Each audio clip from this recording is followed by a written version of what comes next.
जय जगन्नाथ बंधु best happy life channel को आपण मानक स्वागत। आज बंधु आम जानिबा लुण द्वारा केमिति आमे हमर समस्या को दूर करि परिबा। केवल लुण को आपण खाइबार उपयोगी करछंती ताहा नुह, लुण द्वारा लुण रे बहुत शक्ति अछि। जेमिति कि आपण को लुण द्वारा बहुत ग्रहंकर प्रतिकार मध्ये होई परिबो। आउ वास्तु दोष जो जगह रे अछि ना, लुण द्वारा तार समस्यार समाधान मध्ये होई परिबो। लुणर प्रतीक चंद्र ग्रह एवं शुक्र ग्रह को निया जाय थाए। यदि आपणक जातक कौन कारणवशत चंद्र एवं शुक्र ग्रह बहुत दुर्बल थांती ताहले आपण ए उपाय माध्यमरे आपण चंद्र ग्रह और शुक्र एवं को आपणक जातक मजबूत करि परिबे। तो बंधु आम प्रथमे जानिबा, जदि आपणकर गृह रे आपणकर बाथरूम लैट्रिन आपणकर कोनोसी अलग जगह अच्छे जोटा कि आपंकर शुभ नुह, वास्तुशास्त्र अनुसार जदि आप ठीक जगह नहीं ताहले आपण कौन करेंगे। आपण केतले भड़ा घर नौ कि निज घर हो ना कहीं तो आप भांगे तार प्रतिकार कौन करेंगे ना आपण को बाथरूम भितर गोटे काचर बोतल किसी लुण रखिए। लुण को आप कौ जगार रखिए ना दक्षिण पूर्व दिगरे आप बाथरूम रे रखिए। लुण को गोटे काच डार पूरे आपण दक्षिण पूर्व दिगरे आपण रखिए। देखिए आपणकर समस्या जो गृह रे आपणकर वास्तु दोष होता ना से समस्या मुक्ति पाई परिबे। तापर बंधु जदि आपण बहुत डिप्रेशन रे रहउचंती, डिप्रेशन मीन्स आपण बहुत चिंता रे रहउचंती, ऑफिस काम रे हो किंबा घर टेंशन रे हो, सबले जदि आपण डिप्रेशन रे रहउचंती ताहले आपण कोन करिवे ना, आपण सोइबा पूर्वरु पूर्व दिग को मुह कर बसवे। तापर आप गोटे पात्र रे जल आउ किछि लुण रखिए। ताधरे ताको जतले लुण जल सहित मिक्स हो आपण पाद को आपण सोया पूर्व करेंगे। पाद को आपण किछि समय से जो पात्र रे बुड़े की रखिए, तापर काढ़िबे।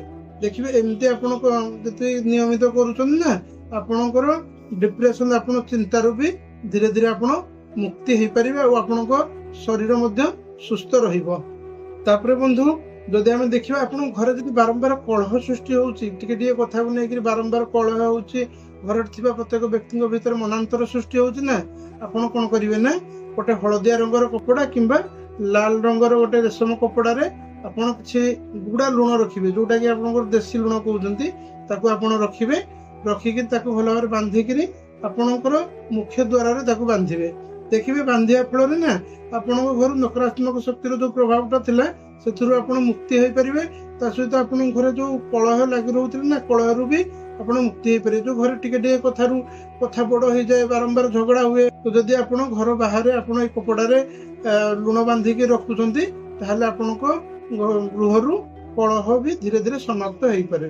तापर बंधु जदि देखिए जदि आपण घर कहार देह बारंबार खराब हो बहुत दिन है शरीर असुस्थ अच्छी ताहले आपण कौन करेंगे ना गोटे डब्बारे किंबा गोटे काचर बोतल आपण लुण रखिए। लुण रखिकी चारिपटे मुंड चारिपटे बुलेकरी तले किसी चाउल देकर ताकू रखिए। 2-3 दिन पर आपड़ी प्रवाहित जल में भसई देवे। देखिए आपण ए उपाय को आप 7 थर करेंगे, 7 मंगलवार करेंगे।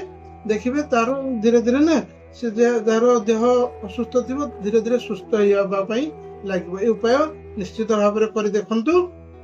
तापर बंधु जदि आम देखा छोट पिला जदि कौन नजर दोष हो, नजर दोष बहुत खराब थाए, आपण पिला नहीं बाहर को बुलायापी जातु कि घर को कौन अतिथि आसी था घर को देखापी ताहले ना नजर दोष थाए किसी बहुत खराब नजर दोष। जदि नजर दोष रोचे ना कौन करेंगे ना आप चिमुटाए लुण ने छुआर मुंडर चारिपटे आप 7 थर बुलेबे। 7 थर बुलेकी प्रवाहित जल में भसईदे। प्रवाहित जल मीन्स आप टैप खोलीदे, जो रनिंग वाटर रे आप छाड़ीदे। आप एमती करने फल ना छोट छुआ नजर दोष भी मुक्ति हो पारे। और नजर दोष बहुत खराब, आपको बारंबार कहूँ नजर दोष बहुत खराब। नजर दोष जब लगुच उपाय आप निश्चित भाव में करंतु। तापर बंधु जदि आम देखा जदि आपण गृह प्रवेश करुचंती किंबा कौन भड़ा घर आप रोचंती आ गोटे घर को चेंज करचंती, आपण जीवा पूर्वर घर धोइबा समय रे ना ନୂତନ ଗୃହ ହଉନା କାହିଁକି କିମ୍ବା ଭଡ଼ା ଘର ହଉନା କାହିଁକି ଆପଣ ଯେତେବେଳେ ଗୃହ ପ୍ରବେଶ କରୁଛନ୍ତି ଘରେ ରହିବା ପୂର୍ବରୁ ଆପଣ ଲୁଣ ପାଣିରେ ଲୁଣକୁ ପାଣିରେ ମିଶାଇକରି ଘରକୁ ଭଲ ଭାବରେ ଧୋଇ ଦିଅନ୍ତୁ। ନଚେତ୍ ଆପଣ ଯେଉଁ ଘରେ ବି ରହୁଛନ୍ତି ଆପଣ କ'ଣ କରିବେ ନା ମାସରେ ଥରେ ହଉ କିମ୍ବା ସପ୍ତାହରେ ଥରେ ମାସରେ ଥରେ ଆପଣ କରନ୍ତୁ କ'ଣ କରିବେ ନା ଘରକୁ ଲୁଣ ପାଣିରେ ଧୋଇଦେବେ ଆଉ ଘରେ ଯାହା ସବୁ ଲୁଣ ଥିବେ ନା ତାକୁ ଆପଣ ବିସର୍ଜନ କରିଦେବେ।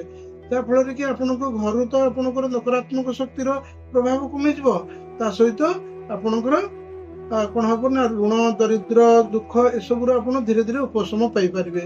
ତ ବନ୍ଧୁ ଇଏ ଥିଲା ଆପଣଙ୍କର ଲୁଣ ଉପରେ କିଛି ଉପକାରିତା। ଆଶା କରୁଛି ଆପଣଙ୍କୁ ଏ ଭିଡ଼ିଓ ଭଲ ଲାଗିଛି। ଯଦି ଭଲ ଲାଗିଥିବ ତାହେଲେ ଲାଇକ୍ ସେୟାର ସବସ୍କ୍ରାଇବ ମଧ୍ୟ କରନ୍ତୁ। ତ ବନ୍ଧୁ ଦେଖା ହବ ଏମିତି କିଛି ଉପାୟ ସହିତ ନୂଆ ଭିଡ଼ିଓରେ। ରହିଲି ବନ୍ଧୁ, ଜୟ ଜଗନ୍ନାଥ।